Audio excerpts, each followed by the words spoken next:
APR Group, 2 and 3 BHK premium apartments at Patancheru. Comfortable pricing, GHMC and RERA approved. Operation Sindoor జరిగి almost 9 నెలలు గడిచినప్పటికీ ఆ యుద్ధానికి సంబంధించి సరికొత్త ప్రశ్నలు, అనుమానాలు, అభిప్రాయాలు ప్రతిరోజు కనిపిస్తూనే ఉన్నాయి. మళ్ళీ చైనా ఎందుకు వచ్చింది, మేమే దీన్ని ఆపేశాము అనేటువంటి మాట ఇంతకాలం తర్వాత చైనా నుంచి కూడా ఒక మినిస్టర్ చెప్పడం అనేది. ఆయుధాలు ఎవరు ఇచ్చారు పాకిస్తాన్కి? చైనా నుంచి. చైనా ఎయిర్ డిఫెన్స్ సిస్టమ్స్ అంతా చైనా నుంచి వచ్చింది. డ్రోన్స్, మిసైల్ చాలా మటుకు టర్కీ నుంచి వచ్చింది. ఆయుధాలు ఇచ్చిన వాళ్ళు యుద్ధం ఎందుకు ఆపుతారు? చైనా రోల్ దీంట్లో అర్థం కావట్లేదు. ఎందుకంటే ఇప్పుడు అందరికీ దీంట్లో క్రెడిట్ క్లెయిమ్ చేయాలి. ఇప్పుడు ఒకసారి Chinese government and US government కూర్చొని డిసైడ్ చేయండి, మేము క్రెడిట్ క్లెయిమ్ చేయాలా, మీరు క్రెడిట్ క్లెయిమ్ చేస్తారు. కాకపోతే మనది యుద్ధ విమానాలు కూలిపోయాయి, లేకుంటే మనకి ఇంత నష్టం జరిగింది, మనకున్నటువంటి ఫెసిలిటీస్ ఇంత డ్యామేజ్ అయ్యాయి, వీటన్నిటికీ సంబంధించి బోల్డ్ అన్ని లెక్కలైతే వినిపిస్తున్నాయి. కాబట్టి అఫీషియల్గా త్రివిధ దళాల నుంచో గవర్నమెంట్ దగ్గర నుంచో ఇప్పటిదాకా రాలేదు కదా. హీట్ సీకింగ్ అక్కడికి వెళ్ళింది అనమాట. కానీ నెక్స్ట్ టైం మనం అది యూజ్ చేయలేము, because we already expose the technology. ఇప్పుడు రాహుల్ గాంధీకి కానీ మిగతా వాళ్ళకి ఏం కావాలంటే మన ఎన్ని ఎయిర్క్రాఫ్ట్ పోయిందంటే then there is a count. కానీ రఫేల్ చాలా క్లియర్గా చెప్పారు, Dassault Aviation not a single aircraft is lost. ఎందుకంటే మాకు తెలుసు. ఇదే రాహుల్ గాంధీ ఒక స్టేట్మెంట్ ఇచ్చారు, మీకు గుర్తుంటుంది, Supreme Court pulled him up for that. మన ఆర్మీ వాళ్ళని చైనీస్ ఆర్మీ వాళ్ళు వచ్చి తరిమి కొట్టారు అని చెప్పి. సో సుప్రీంకోర్టు ఆస్క్డ్ హిమ్, మీరు ఉన్నారు అక్కడ అని అడిగారు.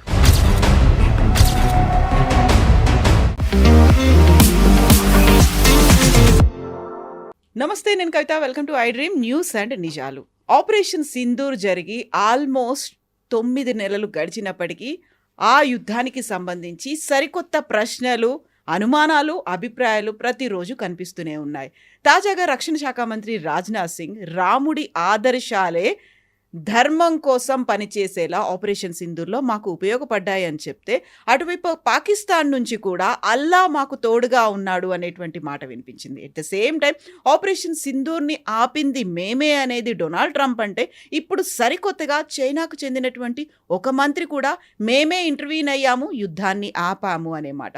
యాక్చువల్గా ఆపరేషన్ సింధూర్కి సంబంధించి ఇన్ని క్వశ్చన్ మార్క్స్, ఇన్ని డిఫరెంట్ ఒపీనియన్స్ ఎందుకని వినిపిస్తున్నాయి? మనతో పాటుగా ఉన్నారు సీనియర్ జర్నలిస్ట్ సురేష్ కొచ్చతిల్ గారు. సార్ నమస్తే.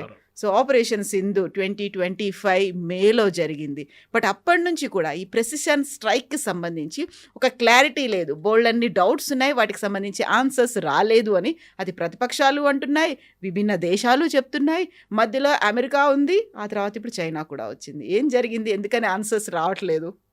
మొహమ్మద్ యూనిస్ ఇంకా అని చెప్పలేదు కదా, ఆయన అక్కడి నుంచి బంగ్లాదేశ్ నుంచి రాలేదు ఇప్పటిదాకా. ఆయన కూడా చెప్పాలి, నేనే ఆపానని చెప్పేసి. ఎందుకంటే ఆయన కూడా మిగిలిపోయారు, ఇంకెవరు ఉంటే వాళ్ళు కూడా యాడ్ చేసుకోవచ్చు. మనం తమాషా అయిపోయింది ఇది ఒకటి. ఎందుకంటే యుద్ధం జరిగింది 4 రోజులకే. ఆయుధాలు ఎవరు ఇచ్చారు? టర్కీ ఇచ్చారు, చైనా ఇచ్చారు. ఆయుధాలు ఇచ్చి కొట్లాడిపించి మేమే మళ్ళీ ఆపామంటే మళ్ళీ అర్థం కావట్లేదు, లాజిక్ అర్థం కావట్లేదు. ఎందుకు అందరికీ ఇది వార్లు క్రెడిట్ తీసుకోవడం అర్థం కావట్లేదు. ఎందుకంటే అక్కడ రష్యా యుక్రెయిన్ కొట్టుకుంటున్నారు, చైనా వెళ్ళి అక్కడ కొంచెం అడ్వైజ్ ఇవ్వచ్చు కదా, మీరు ఆపేసండి. మోదీ గారు చెప్పారు, war is not the solution అని చెప్పారు దానికి. కానీ చైనా కూడా ఏమనట్లేదు అక్కడ. ఇది ప్రాబ్లం అన్నమాట. క్రెడిట్ తీసుకోవడానికి మన దగ్గర చాలామంది ఉంటారు. ఎందుకంటే ఏదైనా ఇన్సిడెంట్ అయిపోయిన తర్వాత అడ్వైజ్ చేయడానికి కూడా చాలామంది ఉంటారు. ఇంగ్లీష్లో అంటారు hindsight is an advance science. అంటే అంతా అయిపోయిన తర్వాత నువ్వు ఇట్లా చేస్తే బాగుంటుండే అని చెప్పడానికి చాలామంది ఉంటారు. దానికన్నా ముందు చెప్పలేవాడు, ఎందుకంటే they are not experts in that. ఇది కూడా అంతే. ఆపరేషన్ సింధూర్ జరిగింది మేమే ఆపామని, మా వైపు నుంచి జరిగిన ఎఫర్ట్స్తోని వార్ ఆగిందని ఎవరు చెప్పారండి? మనం చెప్పాము. సీక్వెన్స్ ఆఫ్ ఈవెంట్స్ చూసుకుంటే చాలా క్లియర్గా తెలిసిపోతుంది. అది జరిగింది పాకిస్తాన్ వైపు నుంచి. డీజీఎంఓ మనకు కాల్ చేశారు. Let us set the context correct. వాళ్ళ డైరెక్టర్ జనరల్ మిలిటరీ ఆపరేషన్స్, మన director general military operation lieutenant general విగ్ని ఫోన్ చేసి అడిగారు, మేము ఇట్లా సీజ్ ఫైర్ కావాలంటే. జనరల్ విగ్ said, I cannot take a decision, ఇది పొలిటికల్ డెసిషన్, నేను I will convey right to the top అని చెప్పి it went right up to the top. మనకు అందరికి తెలిసింది ఏం జరిగిందని. దాని తర్వాత మోదీ గవర్నమెంట్కి వెళ్ళి ఉంటుంది, క్యాబినెట్ మీటింగ్ జరిగి ఉంటుంది, దాని తర్వాత ఆర్మీకి కన్వే చేసి ఉంటారు, okay accept the cease fire అని. ఇప్పుడు ఎవరు ఫోన్ చేశారు first, that should be the first meaning అన్నమాట. ఇది మనం అర్థం చేసుకోవాలి. ఇది కాకుండా నెక్స్ట్ స్టెప్ ఏంటి? యుద్ధం ఆపామంటున్నారు కదా వీళ్ళు. ఎవరు ఆపారు? ట్రంప్ అంటున్నారు నేను ఆపా అంటున్నారు. ట్రంప్ క్యాబినెట్ నుంచి ఆ అవార్డు ఇచ్చింది ఎవరికి? ట్రంప్ క్యాబినెట్ నుంచి వీళ్ళు ఇచ్చింది ఒక మెడల్ ఇచ్చారు మొన్న. ఐ ఫర్గెట్ హిస్ నేమ్, మన ఇండియన్ గాయ్. ట్రంప్ క్యాబినెట్లో ఉన్న ఆయన అనమాట. వాళ్ళ క్యాబినెట్ కాదు, వాళ్ళ వైట్ హౌస్లో ఉన్న ఒక ఆయనకి అవార్డు ఇచ్చింది for stopping the Indo Pakistan war. పాపం ట్రంప్ నోబెల్ ప్రైజ్ కావాలన్నారు కదా, పీస్ ప్రైజ్ వస్తుంది అనుకున్నారు కదా. ఇప్పుడు ఆయనకి ఇస్తే మళ్ళీ రేపు మళ్ళీ ట్రంప్కి ఎట్లా ఇస్తారు? అది ప్రాబ్లం అయిపోతుంది. ఇది ఎట్లయిపోయిందంటే ఈ వార్ ఆపడానికి చాలామందికి ఎక్సైట్మెంట్ ఉండే అనుకుంటాను. ఇది 10 రోజులు ఇంకా జరిగితే దాంట్లో 100 మంది చనిపోతే అప్పుడు ఎవరు అంటారు మాటలు? అప్పుడు ఎవరు రెస్పాన్సిబిలిటీ తీసుకుంటారు దాన్ని?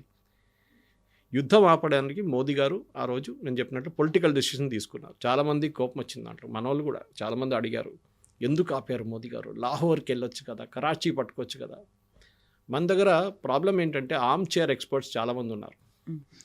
మనం ఎప్పుడు అందరికి అడ్వైస్ చేయడానికి చాలా ఎక్స్పర్ట్స్. మనం సోషల్ మీడియాలో యుద్ధాలు ఎట్లా నడిపించాలి, మనం మహేందర్ సింగ్ ధోనికి IPL 20, T20 చూసుకుంటే బ్యాటింగ్ ఎట్లా చేయాలని చెప్పి ఇంట్లో కూర్చొని చెప్తాం మనం వాళ్ళకి, టీవీ చూసుకుంటే.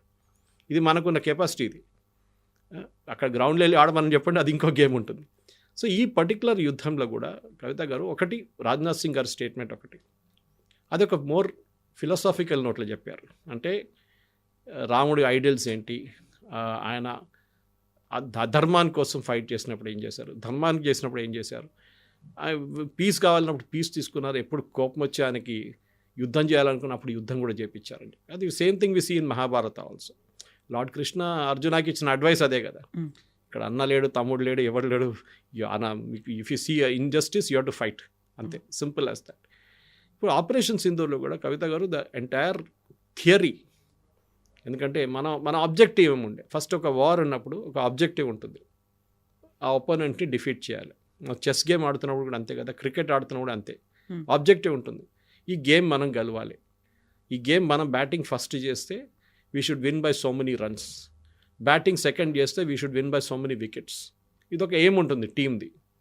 దాన్ని బట్టి పిచ్ కానీ దాని తర్వాత బ్యాటింగ్ టాస్ కానీ ఎప్పుడు వచ్చినా దాన్ని ఏం చేయాలని డిసైడ్ చేస్తారు, స్ట్రాటజీ ఉంటుంది, బ్యాటింగ్ లైనప్ మొత్తం అంతా ఉంటుంది దాంట్లో. ఈ ప్రాబ్లం ఎక్కడ వస్తుందంటే ఈ ఆపరేషన్ సింధూర్లో మన first objective was to hit the terrorist base camps. మనకి 29 టెర్రరిస్ట్ బేస్ క్యాంప్స్కి మన దగ్గర డేటా ఉండే అని చెప్పి మినిస్ట్రీ చెప్పారు. మినిస్ట్రీలో బ్రీఫింగ్లో వచ్చింది చాలా క్లియర్గా.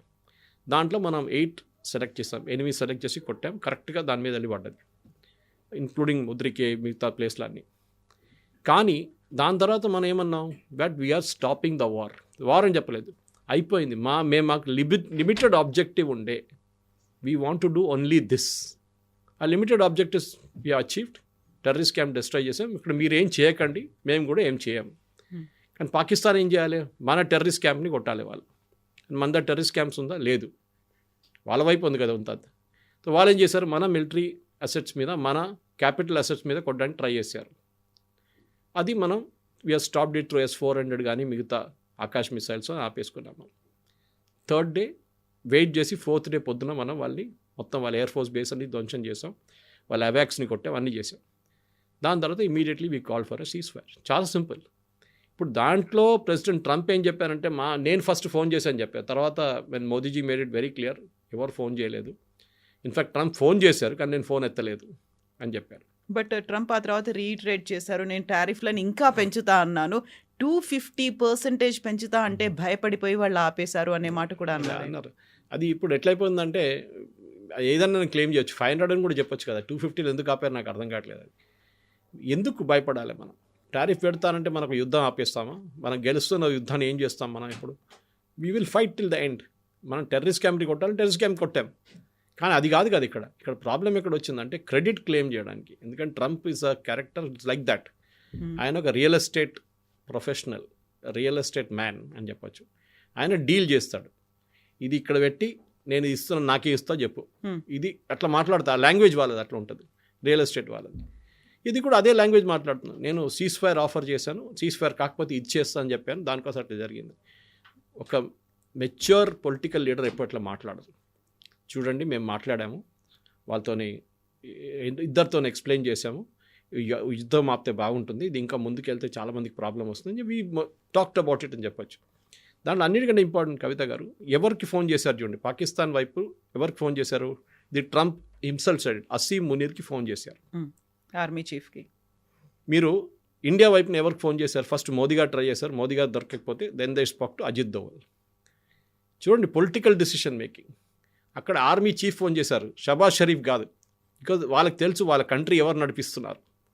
Pakistan runs because of army and Allah, simple as that. అక్కడ పాకిస్తాన్లో ఆర్మీయే నడిపిస్తారు.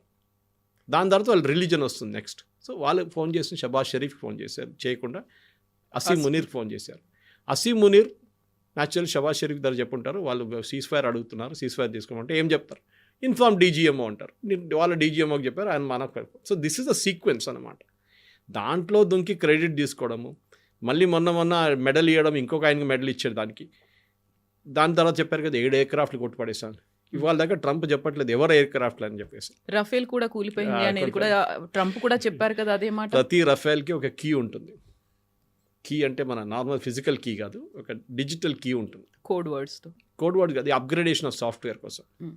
అది మనకి ఫస్ట్ సెట్ ఆఫ్ ఎయిర్క్రాఫ్ట్లో 36 ఎయిర్క్రాఫ్ట్లో Dassault Aviation, that's parent company, మనకు సైన్ చేసిన కాంట్రాక్ట్లో చిన్న ఒక లోపం ఉండేది.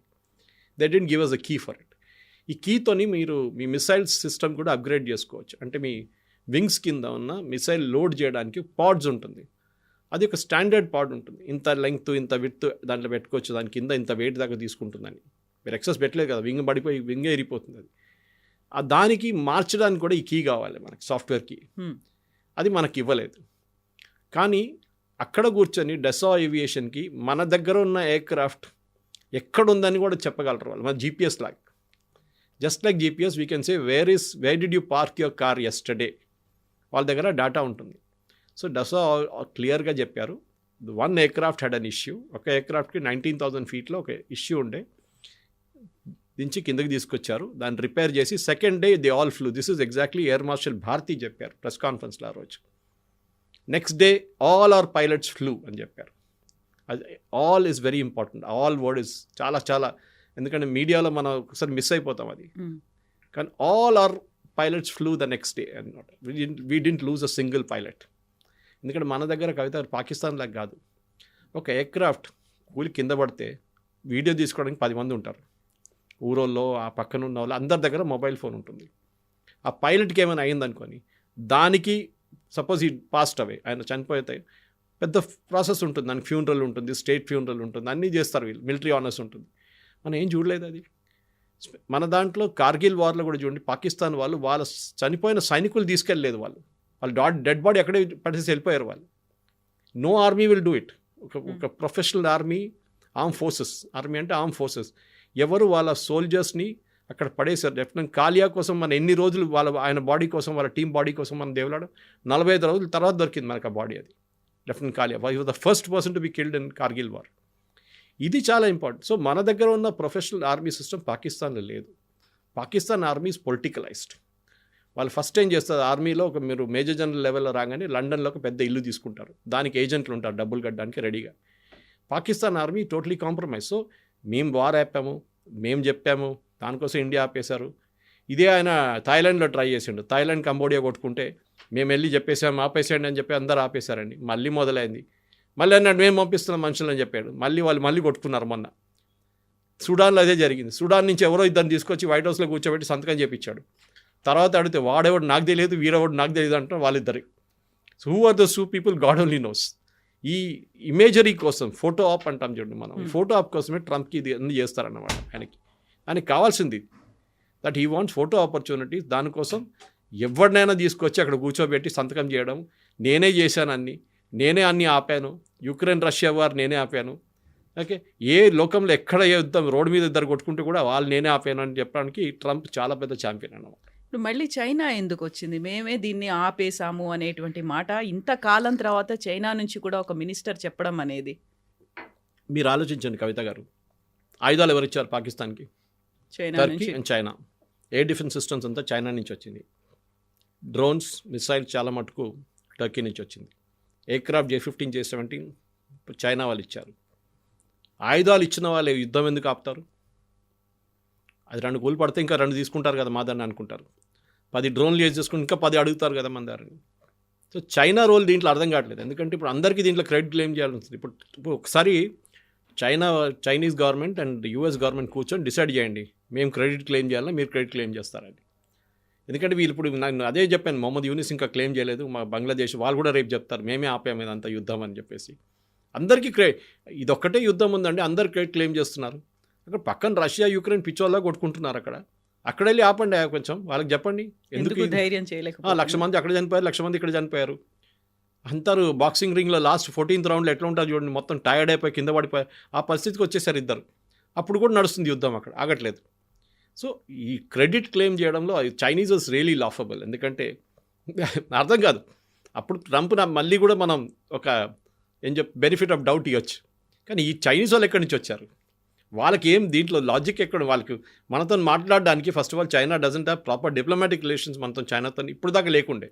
యుద్ధం తర్వాతనే కదా SCO సమ్మిట్ జరిగిన తర్వాతనే కదా అంతా మనం కొంచెం డెవలప్ చేసాం. వాళ్ళ దగ్గర వీసాలు కూడా ఇవ్వట్లేదు చాలా సంవత్సరాలు ఇచ్చి మనం వాళ్ళు చైనీస్ ఆఫీషియల్స్కి. ఈ పరిస్థితిలో కవిత గారు చైనా చేసిందని చెప్పి ఇట్స్ లాఫబుల్, US చెప్పింది దానికన్నా పెద్ద జోక్ అది. మనం అన్ని లైట్ తీసుకోవాలి. మోదీ గారు పార్లమెంట్లో స్టేట్మెంట్ ఇచ్చారు. నిన్న కూడా ఒక ట్వీట్ చూసాను నేను, ఏదో కాంగ్రెస్ స్పోక్స్ పర్సన్ది జయరాం రమేష్ గారు. అది ఏంటి చైనా చెప్పారు, మీరు క్లారిఫై చేయాలి. ఎందుకు చేయాలండి? అన్నీ రోడ్డు మీద నడుస్తుంటే ఏనుగు పోతుంటే వెనక కుక్కలు మోరుతూనే ఉంటుంది. ఏనుగు చూస్తుందా, ఎందుకు కూర్చున్నావు అని చెప్పి అడుగుతుందా? ఏనుగు పాటు చూసుకుంటే వెళ్ళిపోతుంది. కాకపోతే మనది యుద్ధ విమానాలు కూలిపోయాయి, లేకుంటే మనకి ఇంత నష్టం జరిగింది, మనకు ఉన్నటువంటి ఫెసిలిటీస్ ఇంత డ్యామేజ్ అయ్యాయి, వీటన్నిటికీ సంబంధించి బోల్డ్ అన్ని లెక్కలైతే వినిపిస్తున్నాయి. కాబట్టి అఫీషియల్గా త్రివిధ దళాల నుంచో గవర్నమెంట్ దగ్గర నుంచో ఇప్పటిదాకా రాలేదు కదా. సర్జికల్ స్ట్రైక్ సమయంలో కూడా క్లారిటీ ఇవ్వలేదు, ఈ ప్రెసిషన్ స్ట్రైక్ ఆపరేషన్ సింధూర్ సమయంలో కూడా క్లారిటీ అనేది మిస్ అవుతుంది. కాబట్టి వేరే దేశాలు దీన్ని క్లెయిమ్ చేస్తున్నాయి, మనం ఎందుకు ట్రాన్స్పరెంట్గా లేము అనేది కదా క్వశ్చన్ అక్కడ. ఇప్పుడు ఇజ్రాయెల్ గాజా వార్ జరిగిందండి. ఇజ్రాయెల్లో ఉన్న ఏదైనా ఆపోజిషన్ లీడర్ క్లెయిమ్ అడిగారా? ఎంతమంది మన వాళ్ళు చంపేశారు, ఎంతమంది వాళ్ళ వైపు నుంచి చనిపోయారు అని డీటెయిల్స్ అడిగారా? ఎవరు అడగరు. A professional army details A party అడగరు. ఎందుకంటే ఇదే యుద్ధం మన రేపు మళ్ళీ మొదలు కావచ్చు. దానికోసం సర్జికల్ స్ట్రైక్లో జరిగినప్పుడు మనం ఎట్లా చేసామని చెప్పి ఎప్పుడు చెప్పాం మనం. Because next time Pakistan will be careful. ఇప్పుడు మన రఫాల్లో మనం ఏం చేసామని మన అందరికి తెలుసు. వీ యూజ్డ్ డెకాయ్ ఎయిర్క్రాఫ్ట్ వెనుక ఇంకా చిన్న ఎయిర్క్రాఫ్ట్ పెట్టుకున్నాం మనం. డెకాయ్ ఉండేది. పాకిస్తాన్ పంపించిన మిసైల్స్ అంతా దీని వైపు వెళ్ళింది. ఎందుకంటే హీట్ సీకింగ్ మిసైల్ ఉంటుంది. హీట్ ఎక్కడుందో అక్కడికి వెళ్తుంది. సో ఈ హీట్ ఇంజిన్కి ఉంది, మెయిన్ రఫాల్ ఇంజిన్కి ఉంది, దీనికి కూడా ఒక చిన్న హీట్ సీకింగ్ అక్కడికి వెళ్ళింది అనమాట. అది కానీ నెక్స్ట్ టైం మనం అది యూజ్ చేయలేము, because we already expose the technology. ఇప్పుడు రాహుల్ గాంధీకి కానీ మిగతా వాళ్ళకి ఏం కావాలంటే మన ఎన్ని ఎయిర్క్రాఫ్ట్ పోయిందంటే then there is a count. కానీ రఫాల్ చాలా క్లియర్గా చెప్పారు, Dassault Aviation not a single aircraft is lost. ఎందుకంటే మాకు తెలుసు ఒక ఎయిర్క్రాఫ్ట్ పడిపోతే కూడా మా కీ డీయాక్టివేట్ అయిపోతుంది. ఎక్కడ ఏం కాలేదు, వాళ్ళ ఎయిర్క్రాఫ్ట్ అంతా బాగానే ఉంది. ఒక ఎయిర్క్రాఫ్ట్కి ప్రాబ్లం ఉండే, నేను ముందు చెప్పినట్లు. అది కాకుండా పాకిస్తాన్ అంటున్నారు మా సర్గోదా బేస్ హిట్ చేశాను, వాళ్ళ ప్రధానమంత్రి అన్నారు, వాళ్ళ ఫారెన్ మినిస్టర్ మొన్న అన్నారు దట్ మాకు మొత్తం అవాక్స్ 2 పోయినాయి మాదంట. ఎయిర్ బోల్డింగ్ వార్నింగ్ సిస్టమ్ ఎయిర్క్రాఫ్ట్, పెద్ద ఎయిర్క్రాఫ్ట్ అది 30,000 35,000 ఫీట్లో ఫ్లై అవుతుంది. అది మాకు బేస్లో పెట్టాము, రిపేర్ కోసం వచ్చింది, అది పోయింది. దాంతోపాటు వాళ్ళు రిపేర్ చేశారు, రన్వే రిపేర్ చేశారు వాళ్ళు. ఇది అన్నీ చేసింది. అది కాకుండా ముద్రికేలో మనం కొట్టింది వాళ్ళే అక్నాలెడ్జ్ చేశారు, మొత్తం ఫ్యామిలీ పోయిందని చెప్పి మసూద్ అజర్ అన్నారు. కానీ మన వాళ్ళు కాదు, యాక్సెప్ట్ చేయరు. సర్జికల్ స్ట్రైక్లో ప్రూఫ్ అడిగారు, ఎవరైనా అడుగుతారండి? ఎందుకు మన బాలాకోట్లో స్ట్రైక్ జరిగినప్పుడు కొన్ని చెట్లు కొట్టేశారని చెప్పి రాహుల్ గాంధీ, అరవింద్ కేజ్రీవాల్ స్టేట్మెంట్ ఇచ్చారు. ఎట్లాంటి బాంబ్ యూజ్ చేశాము? Bunker buster bomb. అదే బాంబ్ హెజ్బుల్లా చీఫ్ నస్రుల్లా వ్యతిరేకంగా వాడారు ఇజ్రాయెల్. 4-5 ఫ్లోర్లు డ్రిల్ చేసుకుంటే లోపల వెళ్ళి కొడుతుంది ఆ బాంబ్. అది బయట నుంచి బిల్డింగ్ అట్లనే ఉంటుంది చూడ్డానికి, లోపల వెళ్ళి ఇంప్లోడ్ అవుతుంది అది. And we use the same bomb, striker bomb in Balakot. Proof కావాలంటే అంటే అక్కడ వెళ్ళి వీడియోలు తీసుకొని రాహుల్ గాంధీ గారి కోసం తీసుకొచ్చి మళ్ళీ ఇక్కడ చూపించాలండి. రేపు పాకిస్తాన్ మనకి first of all we are short from the air. ఏముంటుంది షార్ట్? అది మనకు విజిబిలిటీ ఉంటుంది, బాంబ్ వచ్చి ఉంటుంది, షార్ట్ ఉంటుంది అంతే. మనం we don't want to show. వాళ్ళు అక్నాలెడ్జ్ చేస్తున్నారు. దాని తర్వాత ఆ ఏరియా నుంచి ఈ పర్టికులర్ బాలాకోట్ అని చెప్పేది ప్లేస్లో ఒక ట్రైనింగ్ సెంటర్ ఫర్ టెర్రరిస్ట్, అందరికి తెలిసింది అది. వాళ్ళు కూడా అక్నాలెడ్జ్ చేశారు. దాని తర్వాత అక్కడి నుంచి ఒక్కడు బయటికి రాలేదు. నెక్స్ట్ 3 days వీళ్ళు శాటిలైట్ పిక్చర్స్ చూసుకున్నారు. దాని తర్వాత బిల్డింగ్ మొత్తం కొట్టుపడేశారు పాకిస్తాన్ ఆర్మీ. ఎందుకు? Because they suffered substantial damage inside. Building pillars అని పోయి ఉంటుంది. ఇది నేను చూపించాలి, ప్రూఫ్ ఇవ్వాలి, అది చేయాలంటే ఇట్స్ నాట్ పాసిబుల్. ఒక ప్రొఫెషనల్ ఒసామా బిన్ లాదెన్ చంపారండి US ఆర్మీ. సీల్స్ వాళ్ళు చేశారు అటోబాబాద్లో. దాని తర్వాత అట్ సీ బరీ చేశారు. అట్ సీ అంటే వాళ్ళు ఏం చేస్తారంటే బేసిక్లీ సింపుల్ లాంగ్వేజ్ చెప్పాలంటే పెద్ద పెద్ద రాళ్ళు కట్టేసి కాలు చేతులు కట్టేసి సముద్రంలో పడేస్తారు. వాళ్ళది బయటికే రావు. అది ఎక్కడ పడేసారు వాళ్ళకే తెలుసు. ఎందుకంటే they don't want to make a memorial for him. వాడికి వాళ్ళ ఫ్యామిలీ వాళ్ళకి ఎవరికి ఇస్తే పెద్ద మెమోరియల్ కడతారు. మన కాశ్మీర్లో ముందు చేస్తుండే టెర్రరిస్ట్ బాడీస్ తీసుకెళ్ళి పెద్ద మెమోరియల్ కట్టుకున్నారు వాళ్ళు. తర్వాత ఇప్పుడున్న గవర్నమెంట్ అది ఇవ్వట్లేదు. వాళ్ళు అక్కడే ఎక్కడుందో అక్కడే వాళ్ళు ఫినిష్ చేసేస్తున్నారు బాడీని. ఇదే పరిస్థితి. సో ఒసామా బిన్ లాడెన్ చేసినప్పుడు ఆ యుఎస్ కాంగ్రెస్లో లేకుంటే యుఎస్ ఆపోజిషన్, అప్పుడు ఒబామా వాజ్ ద ప్రెసిడెంట్, ఈ రిపబ్లికన్ వాళ్ళు ఎవరైనా అడిగారండి ఎక్కడ చేశారు, ఎందుకు చేశారు అనేది? Nobody asked. మీ ఆర్మీ చేసినప్పుడు మీకు అడగడానికి అర్హత లేదు. They are a professional outfit. వాళ్ళని డౌట్ చేయకండి. ఇదే రాహుల్ గాంధీ ఒక స్టేట్మెంట్ ఇచ్చారు, మీకు గుర్తుంటుంది. Supreme Court pulled him up for that. మన ఆర్మీ వాళ్ళని చైనీస్ ఆర్మీ వాళ్ళు వచ్చి తరిమి కొట్టారు అని చెప్పి. సో సుప్రీంకోర్టు ఆస్క్డ్ హిమ్, మీరు ఉన్నారా అక్కడ అని అడిగారు. ఎట్లాంటి స్టేట్మెంట్ చేస్తారు? వీఆర్ డిమోటివేటింగ్ అర్ ఆర్మ్ ఫోర్సెస్ అన్నారు. కరెక్ట్. వాళ్ళు కష్టపడి -30 -40 డిగ్రీస్లో పని చేస్తున్నప్పుడు మీరు పని చేయట్లేదంటే వాళ్ళకి ఎట్లా అనిపిస్తుందండి? This is where the professionalism must come in. మీరు ఒక లీడర్ ఆఫ్ అపోజిషన్ అన్నప్పుడు ఒక కొంచెం మెచ్యూరిటీ ఉండాలి మీ దాంట్లో. మీకు ఏదైనా అడగాలంటే ప్రైవేట్గా వెళ్ళి రాజ్నాథ్ సింగ్ గారు అడగండి, ఆయన బహుశా మీకు ఇవ్వచ్చు. కానీ పబ్లిక్లో ఒక ప్రెస్ కాన్ఫరెన్స్ పెట్టి లేకుంటే పార్లమెంట్లో అడిగి ఎన్ని ఎకరాఫ్ పోయింది చెప్పారు. అదే స్టేట్మెంట్ పాకిస్తాన్ టెలివిజన్లో రిపీట్ చేస్తున్నారు. పృథ్వీరాజ్ చౌహాన్ చెప్పారు, కాంగ్రెస్ లీడర్. అదే స్టేట్మెంట్ పాకిస్తాన్ టెలివిజన్లో పండుగ చేసుకున్నారు వాళ్ళు. This is the problem. మన దేశంలో మన ఆర్మీకి ఉన్న, మీరు అదే టైంలో చూడండి, బంగ్లాదేశ్ వార్ టైంలో Vajpayee praised Indira Gandhi, saying she did a good job. అప్పుడు అందరూ they were all United. Even 1962 వార్లో except for communist, మిగతా అందరూ ఆల్ ఇండియన్ పొలిటికల్ పార్టీస్ గవర్నమెంట్తో ఉన్నారు. ఓడిపోయినా కానీ అప్పుడు ఓడిపోయాం. 62-65 we last because thanks to Nehru. కానీ వీఆర్ స్టిల్ దేర్, పొలిటికలీ మెచ్యూర్గా ఉన్నాం అప్పుడు కూడా. ఇది చూడండి, 71 వార్లో మనం బంగ్లాదేశ్లో how many people we last? ఎన్ని ఎయిర్క్రాఫ్ట్ పోయిందండి? 171 aircraft we last more than 1500 soldiers. IPKF operation, Indian piece keeping force అని చెప్పి శ్రీలంకకు పంపించిన ఆపరేషన్లో రాజీవ్ గాంధీ టైంలో 3400 మంది చనిపోయారు. దాంట్లో 300 మంది సికింద్రాబాద్ నుంచి, బొలారం ఏరియా నుంచి ఆర్మీ వాళ్ళు యూనిట్. అడిగామా మనం అప్పుడు ఎందుకు జరిగింది ఏంటది? నో, అది that was the reason. Political decision తీసుకున్నారు ఆ టైంలో. That's a period. అది కరెక్టా తప్ప అనేది then we can decide that later. కానీ ఆపరేషన్ సింధూర్ టైంలో ప్రొఫెషనల్గా మోదీ గారు టైం ఇచ్చారు. వాళ్ళు 14 రోజులు టైం తీసుకొని కరెక్ట్గా చేశారు and they finished it off. మనం వాళ్ళని క్రెడిట్ ఇవ్వాలి దానికి. అది కాకుండా ఎన్ని ఎయిర్క్రాఫ్ట్లు పోయినంటే you're questioning the competence of the pilots. Pilots మీద ఉన్న పైలట్స్ ఆ థర్డ్ క్లాస్ అని చెప్తున్నారు మీరు, వేరే ఆ పైలట్స్ ఆ top class. Israeli air force ఇన్ని బాంబింగ్ చేసిన గాజా మీద ఒక్క ప్రశ్న ఎక్కడి నుంచి రాలేదు. అరబ్ నేషన్స్ అడిగారు, అప్పుడప్పుడు యూఎస్ అడిగారు, కానీ ఇజ్రాయెల్ పట్టించుకోలేదు. We care. ఎందుకంటే వాళ్ళ ఆపోజిషన్ పార్టీ లీడర్స్ క్యాబినెట్లో ఉంటారు వార్ టైంలో. ఇప్పుడు కూడా ఉన్నారు వాళ్ళు, వార్ టైం క్యాబినెట్లో ఉన్నారు వాళ్ళు, లీడర్ ఆఫ్ ఆపోజిషన్ వాళ్ళు ఇట్లాంటి రాహుల్ గాంధీ చేసినట్టు స్టేట్మెంట్ ఇవ్వరు వాళ్ళు. They will praise. సరే, జరిగిన September 7 that attack was bad, కానీ దాని తర్వాత ఇప్పుడు మొసాడ్ చీఫ్ని సాక్ చేశారు, అదన్నీ జరిగింది ఇప్పుడు. But after the war is over, యుద్ధం అయిన తర్వాత యాక్షన్ తీసుకుంటారు. మన వైపు నుంచి కార్గిల్ జరిగినప్పుడు తప్పులు జరిగింది, ఇంటెలిజెన్స్ ఫెయిలియర్. నాకు అర్థం కాదు వీళ్ళకి ఇంటెలిజెన్స్ అంటే ఏంటని కూడా అర్థం కాదు వీళ్ళకి. మిలిటరీ ఇంటెలిజెన్స్లో ఏది హ్యూమన్ ఇంటెలిజెన్స్ ఏంటి, టెక్నికల్ ఇంటెలిజెన్స్ ఏంటి, అది ఎట్లా పనిచేస్తుంది, యాక్షనబుల్ ఇంటెలిజెన్స్ అని ఏముంటుంది, దీని ఏ ఐడియా లేని వాళ్ళు మాట్లాడతారు, ప్రెస్ కాన్ఫరెన్స్లు చేస్తారు. ఇది మన ట్రాజడీ కవిత గారు. ఒక్కొక్కసారి కోపం వస్తుంది. నేను రిటైర్ అయిన air force officials, army officials regularly మాట్లాడుతుంటే మా ఏరియాలో చాలామంది ఉంటారు. వాళ్ళు అదే అంటారు, వీ ఫీలింగ్ అషేమ్డ్ దట్ ఇట్లాంటి క్వశ్చన్స్ అడుగుతున్నారు, ఏం చేయాలి, మేము రిటైర్డ్ వాళ్ళు మేమైనా ఆన్సర్ చేయొచ్చు కదా అంటున్నారు. కొంతమంది తీసుకొచ్చి స్టూడియోలో కూర్చోబెట్టాను నేను. కార్గిల్ టైంలో డెఫినెట్గా ముగ్గురిని లెఫ్టినెంట్ జనరల్ లెవెల్లో, ఒక మేజర్ జనరల్ లెవెల్లో తీసుకొచ్చి స్టూడియోలో కూర్చోబెట్టి మాట్లాడిపించాను నేను. They knew how to explain what happened there అనేది. అది చెప్పట్లేదు. అప్పుడు నచికేత ఫేస్ చేసిన సిచ్యువేషన్, తర్వాత అభినందన్ ఫేస్ చేసిన సిచ్యువేషన్ మన బాలాకోట్ టైంలో ఇదంతా జరిగింది కదా. అభినందన్ పట్టుకున్నాడు, ఇక్కడ పండుగ చేసుకున్నారు ఆపోజిషన్ పార్టీ, చూసుకొని పట్టుకున్నారు, మోదీ గారు అయిపోయింది. మోదీ గారు with in 24 hours Abhinandan was back.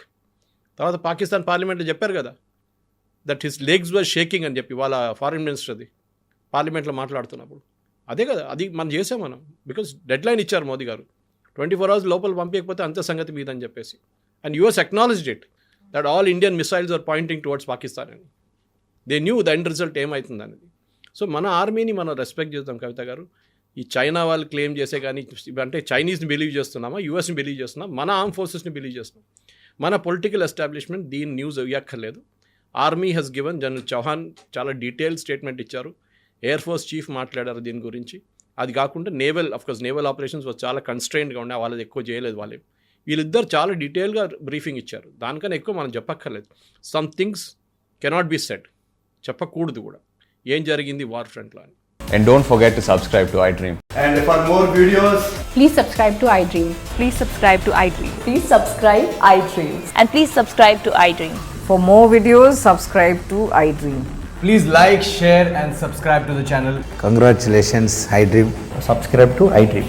Subscribe to iDream. So subscribe to iDream Media. iDream team అందరికి huge congratulations. Please subscribe iDream Media. Please subscribe to iDream. Subscribe iDream. Please subscribe to iDream. iDream అంటే నా కళల channel subscribe చేసుకున్న నోరు తిరుగుతలేదు, మీరైతే గంట గుర్తు కొట్టండి. For more such videos, please subscribe to iDream. Subscribe to iDream. Please subscribe to iDream. Please subscribe iDream Media. Please do subscribe to iDream. Please subscribe to iDream Media. For best entertainment and information, please subscribe iDream.